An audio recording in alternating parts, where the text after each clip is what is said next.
Hello दोस्तों, तो स्वागत है आपका हमारे यूट्यूब चैनल HVACY सत्या में। और आज की वीडियो बहुत ही ज़्यादा इम्पोर्टेंट होने वाली है, क्योंकि आज की वीडियो में हम इलेक्ट्रिकल और HVAC दोनों चीज़ों के बारे में बात करेंगे। फ्रेंड्स, अगर ये वीडियो आपने लास्ट तक देख ली तो वास्तव में आप बोलेंगे कि वाह, आज मुझे सच में बहुत ज़्यादा सीखने को मिला। फ्रेंड्स, जिन लोगों को इलेक्ट्रिकल में इंटरेस्ट नहीं है वो वैसे स्किप करके वीडियो आप HVAC की आगे आएगी तो उसको देख सकते हैं।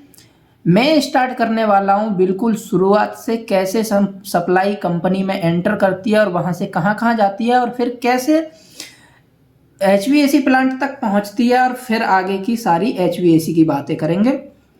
तो शुरुआत कर लेते हैं हम। सबसे पहले सप्लाई कहाँ आती है? सबसे पहले सप्लाई आती है जियो स्विच में। फ्रेंड्स, जियो स्विच को बोलते हैं गैंग ऑपरेटेड स्विच। ये मेन सप्लाई यहीं आती है, यहीं से आप पूरी की पूरी सप्लाई काट सकते हैं पूरी कंपनी की। और उसके बाद सप्लाई कहाँ जाती है तो फ्रेंड्स चलिए बात कर लेते हैं। जियो स्विच के बाद सप्लाई जाती है HT मीटर में, और HT मीटर के बाद सप्लाई जाती है BCB में, BCB के बाद सप्लाई जाती है ट्रांसफार्मर में, और ट्रांसफार्मर के बाद जाती है LT रूम में, या LT रूम मतलब कि इनकमर में जाती है। ACB भी बोलते हैं जिसे एयर सर्किट ब्रेकर। और ACB के बाद अगर आपको बस कपलर लगाना है तो बस कपलर लगा दीजिए, और उसके बाद अदर ब्रेकर, जो भी आपके ब्रेकर आपको ऑन करने, जहां जहां आपको सप्लाई भेजनी है वहां की भेज दीजिए। तो फ्रेंड्स, अभी आपने देखा कि सप्लाई कैसे कैसे कहाँ जाती है, वन बाई वन। अब इसमें ट्रांसफार्मर का जिक्र आया था, थोड़ा सा ट्रांसफार्मर के बारे में भी बात कर लेते हैं। फ्रेंड्स, ट्रांसफार्मर एक स्टैटिक डिवाइस है, इसमें कोई मूविंग पार्ट नहीं है।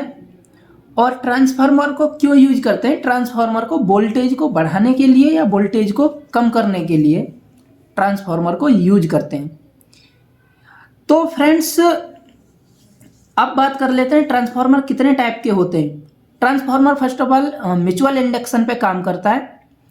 और अगर कोई इंटरव्यूअर आपसे ट्रांसफार्मर के बारे में क्वेश्चन करेगा तो टाइप्स ऑफ ट्रांसफार्मर पूछेगा ही पूछेगा। तो फ्रेंड्स, ट्रांसफार्मर के टाइप से आपको किस तरह से बताने हैं? मोस्टली लोग क्या करते हैं, ट्रांसफार्मर का टाइप्स बता देते हैं कि स्टेप अप और स्टेप डाउन होते हैं, जिससे कि इंटरव्यूअर संतुष्ट नहीं होता, उसे और भी कुछ सुनना होता है आपके मुंह से। तो फ्रेंड्स, आपको किस तरह से बताना है कि टाइप्स ऑफ ट्रांसफार्मर क्या क्या होते हैं, चलिए आगे बात करते हैं। फ्रेंड्स, अगर आपसे पूछा जाए कि टाइप्स ऑफ ट्रांसफार्मर बताइए, आप बोलेंगे बेस्ड ऑन सप्लाई। सप्लाई के आधार पर सिंगल फेज और 3 फेज के ट्रांसफार्मर होते हैं। बेस्ड ऑन वाइंडिंग, वाइंडिंग के आधार पर single winding, double winding, 3 winding and 6 winding के ट्रांसफार्मर होते हैं। बेस्ड ऑन कंस्ट्रक्शन, तो कोर टाइप के और सेल टाइप के ट्रांसफार्मर होते हैं। बेस्ड ऑन सर्विस, तो डिस्ट्रीब्यूशन और पावर ट्रांसफार्मर होते हैं। डिस्ट्रीब्यूशन जो ट्रांसफार्मर होते हैं, न्यूट्रल निकलता है उनसे। और बेस्ड ऑन सर्विस बताई दिया आपको, डिस्ट्रीब्यूशन और पावर होते हैं। बेस्ड ऑन कूलिंग, तो ड्राई टाइप के होते हैं और ऑयल टाइप के होते हैं। Based on function, then step up और स्टेप डाउन होते हैं। फ्रेंड्स, अगर इस तरह से आप उनको बताएंगे तो वो कहेंगे वाह क्या बताया है। सच में बहुत अच्छा इफेक्ट जो पड़ेगा, आपका इफेक्ट पड़ेगा उस पे, इंटरव्यूअर पे। तो इसी तरह से आपको बताना है। अब आगे, अब ट्रांसफार्मर की बात हुई, टाइप्स का पता चल गया, पार्ट्स की बात कर लेते हैं थोड़ी सी। तो ट्रांसफार्मर में मेन टैंक होता है, जिसके अंदर फिर कोर और बाइंडिंग होती है। उसके बाद ट्रांसफार्मर में ऑयल होता है। अब क्वेश्चन बनता है कि ऑयल कौन सा होता है, तो ऑयल जो होता है मिनरल ऑयल होता है, सिंथेटिक ऑयल बोलते हैं, और नेप्था ऑयल भी इसको बोलते हैं। फ्रेंड्स, एक ट्रांसफार्मर में ऊपर जो रखा होता है कंजर्वेटर टैंक बोलते हैं, उसे एक्सपेंशन टैंक भी बोलते हैं। और उसी में साइड में लगा होता है ब्रीदर, जिसके अंदर की सिलिका जेल होता है, और फिन्स होती हैं ट्रांसफार्मर, और बचल्ज रिले होती है। बचल्ज रिले बोलते हैं या बकल्स रिले, जो भी है, ये उसकी सेफ्टी होती है। इसके बारे में भी आगे बात करेंगे। सेफ्टी ऑफ ट्रांसफार्मर की बात कर लेते हैं। पार्ट्स आपको बताई दिए। बचल्ज रिले होती है जो कि अगर ये ट्रांसफार्मर आपका ओवरलोड हो रहा होता है, हीट बढ़ रही होती है, तो ये क्या करती है, अलार्म देती है। और अगर फिर भी आपने कुछ नहीं किया तो फिर ये ट्रांसफार्मर को ट्रिप करा देगी। प्रेशर रिले होती है जो कि ट्रांसफार्मर में बढ़ रहे प्रेशर पे आपको अलार्म देती है, और आपने कुछ नहीं किया तो फिर वो लोड कम नहीं किया तो फिर क्या करेगी, ट्रिप करा देगी। बाइंडिंग टेम्परेचर होता है 90-95 के करीब होता है बाइंडिंग टेम्परेचर। तो बाइंडिंग टेम्परेचर होता है। और ब्रीदर का क्या काम होता है समझ लीजिए। कंजर्वेटर टैंक जो होता है उसमें आधे कंजर्वेटर टैंक में ऑयल भरा रहता है। आधे में क्यों भरा रहता है, जैसे ट्रांसफार्मर में ऑयल कभी भी कम नहीं होना चाहिए, तो ट्रांसफार्मर में ऑयल जब कम होगा तो कंजर्वेटर टैंक में से उसमें आ जाता है। अब जब हीट बढ़ेगी तो ऑयल भी बढ़ जाता है, हीट बढ़ने से ऑयल बढ़ता है, तो जो कि पृष्ठ तनाव आपने फिजिक्स में पढ़ा होगा। तो ऑयल उस खाली आधे टैंक में ऊपर तक चला जाता है। अब जब वो ठंडा होगा ट्रांसफार्मर तो ऑयल फिर कम होगा, तो उसमें एयर भी आएगी। तो एयर में नमी होती है, उस नमी को दूर करने के लिए क्या लगा होता है, ब्रीदर लगा होता है, जिसमें सिलिका जेल होता है जो कि उसकी नमी को ऑब्जर्व कर लेता है। अब नमी तो ऑब्जर्व कर ली, एयर में क्या आएगी, डस्ट वगैरह आएगी, तो उसके लिए क्या होता है, उसके नीचे एक ऑयल का सेंसर लगा होता है जो कि उसकी डस्ट को भी दूर कर देता है। अब फ्रेंड्स एक्सप्लोजन वेंट होता है एक सेफ्टी। एक्सप्लोजन वेंट क्या होता है, ये जैसे कि बहुत ज़्यादा प्रेशर बढ़ेगा, ट्रांसफार्मर का फटने का टाइम आ जाएगा, तो एक्सप्लोजन वेंट जो होता है वो खुल जाता है और सारा ऑयल वहाँ से निकल जाएगा और ट्रांसफार्मर आपका फटेगा नहीं। तो फ्रेंड्स चलिए अब और आगे की बात कर लेते हैं। अब ट्रांसफार्मर के बारे में बात कर ली, अब थोड़ा सा डीजी के बारे में बात कर लेते हैं। आसानी से समझ में आ जाएगा, धीरे धीरे एक एक चीज़ को सीखते चलेते हैं।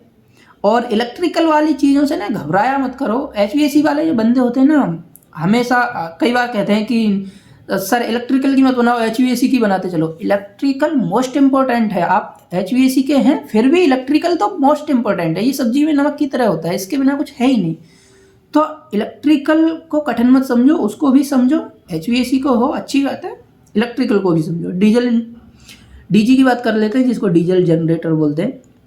DG is a mechanic machine which convert mechanical energy in electrical energy. ये क्या है, मैकेनिकल एनर्जी को इलेक्ट्रिकल एनर्जी में कन्वर्ट करती है। तो अब इसके आगे बात कर लेते हैं, पार्ट्स की बात कर लेते हैं कि डीजी में पार्ट्स क्या क्या होते हैं। इंजन होता है और अल्टरनेटर होता है, अल्टरनेटर जो कि इलेक्ट्रिसिटी को बनाता है।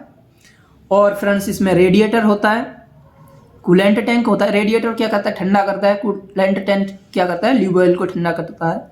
फिल्टर्स होते हैं। टर्बो चार्जर होता है। टर्बो चार्जर क्या है, एयर को इंजन के अंदर देता है और एयर को बाहर निकालता है, दो काम करता है टर्बो चार्जर। और फ्रेंड्स गवर्नर होता है। बैटरी होती हैं 12-12 वोल्ट की, 2 बैटरी होती हैं, सीरीज में जुड़ी होती हैं, तो 24 वोल्ट बनते हैं। ये क्वेश्चन बहुत ज़्यादा पूछा जाता है कि बैटरीज के बारे में बताओ, कितनी बैटरी होती हैं, कैसे कैसे लगी होती हैं। तो 2 बैटरी होती हैं 12-12 वोल्ट की और सीरीज में जुड़ी होती हैं 24। एक्साइटर होता है, AVR होता है, ऑटोमेटिक वोल्टेज रेगुलेटर। ये क्या करता है कि वोल्टेज को जितने पे आपने सेट करके रखा होता है उतने ही वोल्टेज आपको एक्सपोर्ट करके देगा, जितने पे आपने सेट कर रहा है। क्योंकि अल्टरनेटर कभी कम ज़्यादा ऐसे वोल्टेज बना रहा होता है, सेम वोल्टेज कभी भी नहीं बना के चलता, तो इसके लिए ऑटोमेटिक वोल्टेज रेगुलेटर लगाते हैं। और फ्लाई व्हील होता है। फ्लाई व्हील क्या होता है, स्मूथ स्पीड के लिए होता है कि एकदम से ना स्पीड बढ़ेगी और ना एकदम से कम होगी, धीरे धीरे बढ़ेगी, धीरे धीरे। इसके लिए फ्लाई व्हील लगा होता है। पार्ट्स के बारे में पता ही चल गया आपको। अब आगे बात कर लेते हैं। डीजी की भी सेफ्टी होती होंगी, जैसे अपने चिलर प्लांट की सेफ्टी होती है, ट्रांसफार्मर की सेफ्टी होती है, डीजी की भी सेफ्टी होती है। डीजी की सेफ्टी के बारे में बात कर लें, low lube oil, high water temperature, coolant level, over speed, overload. अब लो ल्यूब ऑयल की अगर बात करें तो ये 2.5 से 7 kg/semi² होता है। हाई वाटर की टेम्परेचर की बात करें तो 90 से नीचे रहेगा तो ठीक है, 90 से ऊपर जाएगा आपका अलार्म देना शुरू कर देगा, 95 पे आपका ट्रिप कर देगा। कूलेंट लेवल आप चेक कर लो। ओवर स्पीड आपकी 1500 बोलते हैं, 1500 होनी चाहिए। 1500 से 1% अप या डाउन भी चलेगी। ओवरलोड की बात कर लेते हैं। डीजी पे जो है 80% तक लोड आप डाल सकते हैं, 80% तक लोड डालना अच्छा रहता है। अब लोड कैसे निकालते हैं उसकी बात कर लेते हैं। उससे पहले चलो फिल्टर्स की बात करते हैं। फिल्टर कौन कौन से होते हैं? वाटर सेपरेटर फिल्टर होते हैं, और फ्यूल फिल्टर होते हैं, बाईपास फिल्टर होते हैं, एयर फिल्टर होते हैं, और कूलेंट फिल्टर्स होते हैं, जिन्हें ल्यूब ऑयल फिल्टर्स भी बोलते हैं। अब फ्रेंड्स, अब बात कर लेते हैं चेक इन डीजी कि डीजी में कितने चेक होते हैं? 4 चेक होते हैं, ए चेक, बी चेक, सी चेक और डी चेक। ये चेक के ऊपर एक वीडियो बन जाती है पूरी, अगर इसके बारे में अगर डिटेल में बताया जाए नहीं तो चेक के ऊपर एक 7-8 मिनट की वीडियो बन जाती है। लेकिन मैं धीरे धीरे करके बताता चलता हूँ। आगे अगर आपको चाहिए होगी तो अगली वीडियो भी बना देंगे। ए चेक क्या होता है? आपका डेली चेक होता है। बी चेक जो होता है, डेली चेक में क्या आपको बैटरी वोल्टेज चेक करने हैं, coolant level, any leakage, cleaning वगैरह, ये सारी चीज़ें आपको चेक करनी होती हैं। बी चेक की बात करें तो बी चेक 300 आवर्स पे होता है। सी चेक की बात करें, सी चेक आपको 1500 आवर्स पे होता है, और डी चेक आपका 6000 आवर्स पे होता है, या फिर 2 साल में भी बोलते हैं कि 2 साल पे होता है। तो आगे बात कर लेते हैं, लोड कैसे कैलकुलेट करते हैं। जैसे बताया 80% लोड आपको डालना है, तो अगर आपका 1500 kVA का डीजी है तो उसकी मल्टीप्लिकेशन कर दीजिए 1.39 में, तो आपका फुल लोड निकल के आ जाएगा। और फिर आपको उसका 80% निकालना है। तो ये मैंने 1500 kVA वाले डीजी का निकाल के रखा हुआ है, तो इसका 80% कितना है? 1668, जो कि मोस्टली 1500 ही लोड डालने को कहते हैं। 1500 1400 ही डालने को बोलते हैं कि 1400 ही लोड डालो 1500 kVA। अब आ जाते हैं अपने एचवीएसी प्लांट की तरफ। एचवीएसी प्लांट में क्या क्या होता है? एचवीएसी प्लांट में चिलर प्लांट होता है, प्राइमरी सेकेंडरी पंप होती है, कंडेंसर पंप होती है, पैनल होते हैं, बीएफडी होती है, कूलिंग टावर, सीटी फैन, एएचयू होता है फ्लोर में, बाल्ब्स होते हैं, motorise valve, butterfly valve, float valve और एक्चुएटर वाल्व। अब एचवीएसी वाले बंदे तो अब ध्यान देना शुरू कर ही देंगे। अब तो एचवीएसी की चीज़ आ गई, आपके मतलब की चीज़ आ गई। तो इलेक्ट्रिकल का जो पार्ट था, बेसिक चीज़ें बताई थी, क्योंकि अगर बहुत ज़्यादा गहराई में जाके बताऊंगा तो फिर आप कहोगे एक बार में इतना सारा समझ में नहीं आएगा। तो अभी बेसिक बता के चला हम। अब देखो, प्राइमरी पंप का काम क्या होता है? एएचयू से पानी लेके आना चिलर तक। सेकेंडरी पंप का काम क्या होता है? एएचयू तक पानी भेजना। सेकेंडरी पंप में बीएफडी लगी होती है। बीएफडी इसलिए लगी होती है कि बीएफडी से हम फ्रीक्वेंसी को कम या ज़्यादा कर सकते हैं। बाकी कंडेंसर पंप का काम होता है कूलिंग टावर से पानी लाना और कंडेंसर में देना। कूलिंग टावर का काम होता है कंडेंसर वाटर को ठंडा करना। सीटी फैन का सेम काम होता है, कूलिंग मतलब सीटी फैन की हेल्प से कूलिंग टावर उस पानी को ठंडा करता है। एएचयू का काम क्या होता है? उस ठंडे वाटर को यूज करके, चिल्ड वाटर को यूज करके फ्रेश एयर कहाँ फ्लोर में भेजना। मोटराइज वाल्व जो होते हैं वो बीएमएस से कनेक्टेड होते हैं। आप इनको बीएमएस से बैठे बैठे ओपन या क्लोज कर सकते हैं। बटरफ्लाई वाल्व जो होते हैं आपको मैनुअली क्लोज करने पड़ते हैं। यहाँ पे एक बैलेंसिंग वाल्व भी लगे होते हैं। तो बैलेंसिंग वाल्व से क्या है? आपको वाटर को आपको बैलेंस करना होता है। एक्चुएटर वाल्व जो होता है वो रेफ्रिजरेंट को कंट्रोल करता है, आपकी रिक्वायरमेंट के हिसाब से रेफ्रिजरेंट को इवापोरेटर में देता है। तो चलिए और आगे बात कर लेते हैं। Parts of chiller plant. Chiller plant के पार्ट क्या क्या होते हैं, हमेशा पूछते हैं इंटरव्यू में। तो इवापोरेटर होता है, कंप्रेसर होता है, कंडेंसर होता है, एक्सपेंशन वाल्व होता है, और सॉरी मैं पीछे वाला पार्ट जो था उसमें एक्चुएटर वाल्व का बताया कि रेफ्रिजरेंट को वो करता है। एक्चुएटर वाल्व एएचयू में लगा होता है एक्चुअली, और वो बीएमएस से कनेक्टेड होता है, तो वो वाटर के फ्लो को कम या ज़्यादा करता है। और जो रेफ्रिजरेंट को देता है वो होता है एक्सपेंशन वाल्व। तो एक्सपेंशन वाल्व क्या करता है? रेफ्रिजरेंट को इवापोरेटर में भेजता है सेट पॉइंट के हिसाब से उसे स्प्रे करके। हीट एक्सचेंजर होता है जो कि उसकी BHD की हीट को बाहर करता है। अब इसके बाद safety of chiller plant. Chiller plant की सेफ्टी क्या क्या होती है? चिलर प्लांट की सेफ्टी की बात करें तो प्रेशर रिलीफ वाल्व होता है, ओवरलोड प्रोटेक्टर होता है, वाटर फ्लो स्विच होता है, एंटी फ्रीजर होता है, हाई टेम्परेचर कटआउट और लो टेम्परेचर कटआउट। अब आगे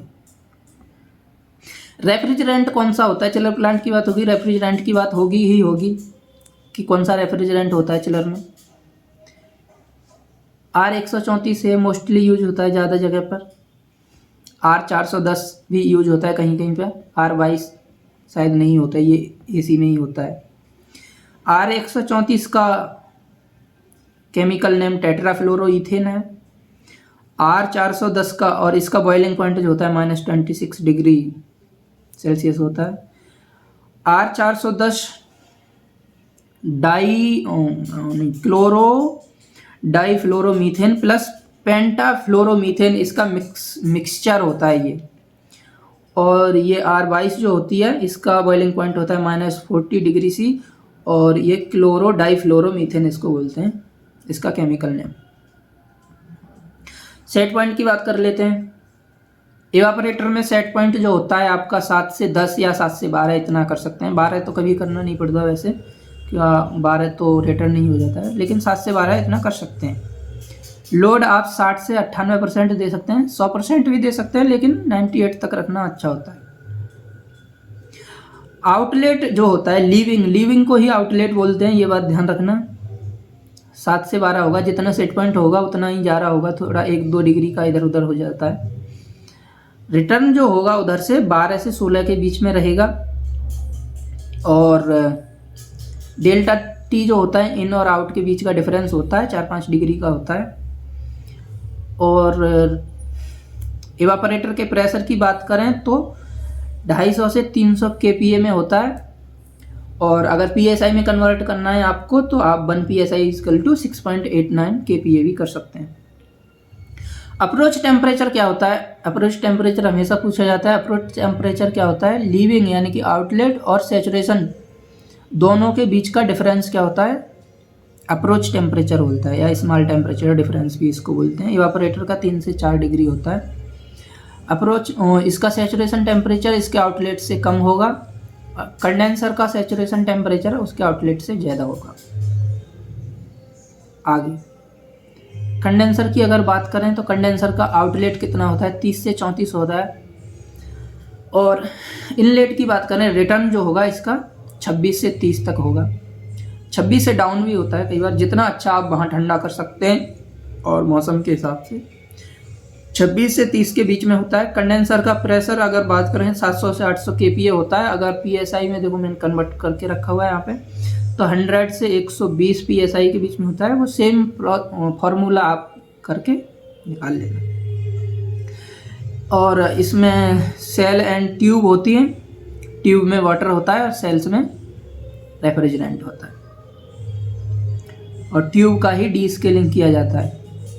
तो अब अप्रोच टेम्परेचर इसका 4 से 5 डिग्री सेल्सियस होता है। अगर आपको फ़ारेनहाइट में चेक करना है तो 39 से 41 के बीच में, या 1-2 फ़ारेनहाइट ऊपर नीचे। अब आगे कंप्रेसर का मेन काम होता है कि रेफ्रिजरेंट को कंप्रेस करके हाई वोल्टेज, हाई टेम्परेचर और हाई प्रेशर पे डिस्चार्ज करना, कहाँ? कंडेंसर में। और अगर इसके प्रेशर की बात करें तो 250 से 300 होता है, यानी इवेपोरेटर के जितना ही होता है। और PSI में तो 35 से 45 के समथिंग। और डिस्चार्ज टेम्परेचर की बात करें तो 45 से 50, यानी कि अगर फ़ारेनहाइट में इसको चेंज करेंगे तो 113 से 122 के समथिंग। रेफ्रिजरेशन साइकिल की पिक मैं यहाँ पे लगा दूंगा। रेफ्रिजरेशन साइकिल क्या है अब मैं आपको समझा देता हूँ शॉर्ट में, कि कंप्रेसर से शुरुआत कर लेते हैं। कंप्रेसर क्या करेगा? रेफ्रिजरेंट को हाई टेम्परेचर हाई प्रेशर पे कंप्रेस किया और डिस्चार्ज लाइन से डिस्चार्ज कर दिया कंडेंसर में। कंडेंसर ने उसको कूलिंग टावर वाले वाटर को यूज करके उसको कन्वर्ट कर दिया किसमें,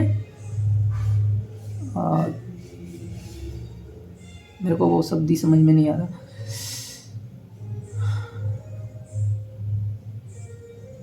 ठोस द्रव, द्रव में चेंज कर दिया। द्रव को इंग्लिश में क्या बोलते हैं, द्रव को इंग्लिश में क्या बोलते हैं, द्रव को इंग्लिश में बोलते हैं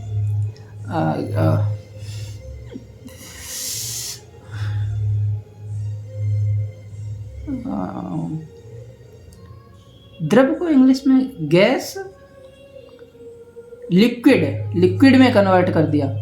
तो लिक्विड में कन्वर्ट कर देता है, फिर एक्सपेंशन वाल्व उसको क्या करता है, एक्सपेंशन वाल्व उस लिक्विड को स्प्रे करके इवापोरेटर में भेजता है और इवापोरेटर फिर वाटर को ठंडा करता है और वो ठंडा वाटर सेकेंडरी पंप के द्वारा AHU में जाता है। तो ये रेफ्रिजरेशन साइकिल है, पिक्चर में यहाँ पे लगा दूंगा। अब AHU की बात कर लेते हैं, एयर हैंडलिंग यूनिट।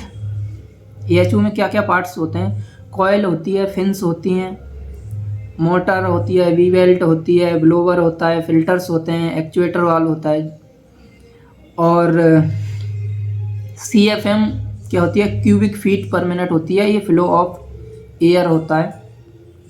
डक्ट होती है, डिफ्यूजर होता है, ग्रिल टेम्परेचर और एनेमोमीटर क्या होता है, एनेमोमीटर से CFM को मापते हैं, और ग्रिल टेम्परेचर, डिफ्यूजर से जहाँ फ्लो गिर रहा होता है वहाँ पे ग्रिल टेम्परेचर चेक करना होता है, तो ग्रिल टेम्परेचर।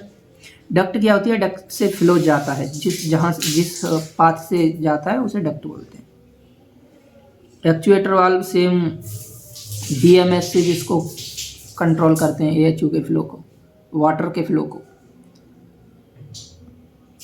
और आगे कूलिंग टावर के पार्ट्स की बात करें तो कूलिंग टावर में इन और आउट लाइन होती है और मोटराइज वाल्व लगे होते हैं, ताकि आप BMS से ही बैठे बैठे किसी भी कूलिंग टावर को बंद या चालू कर सकते हैं। और बैलेंसिंग वाल्व लगे होते हैं, फ्लोट वाल्व लगा होता है। फ्लोट वाल्व क्या करता है, आपका कूलिंग टावर में ज़रूरत के जितना ही पानी रखेगा, उससे ज़्यादा जब पानी होगा तो वो फ्लोट वाल्व उसको बंद कर देता है। और मेकअप लाइन होती है, जो कि 3-4 कूलिंग टावर हैं तो आपस में कनेक्टेड रहते हैं मेकअप लाइन के द्वारा, जिससे सारे कूलिंग टावर में सेम पानी रहे। और CT फैन का बता ही दिया, वो कूलिंग टावर के पानी को ठंडा करते हैं। और एक एक्सपेंशन टैंक लगा होता है, जो कि चिलर लाइन जो होती है, चिल्ड वाटर लाइन में, उसमें वाटर की कमी को पूरा करता है, और इसमें C100 नाम का एक केमिकल डाला जाता है। और कूलिंग टावर में इन्वर्टर A, इन्वर्टर B डाले जाते हैं। तो आज की वीडियो को यहीं पे कंप्लीट करते हैं। अगर आपका कोई क्वेश्चन है तो आप हमेशा कमेंट में पूछ सकते हैं, हम कोशिश करेंगे आपके क्वेश्चन का आंसर देने की। जो भी आपका क्वेश्चन है आप कमेंट में पूछ सकते हैं। Thank you so much.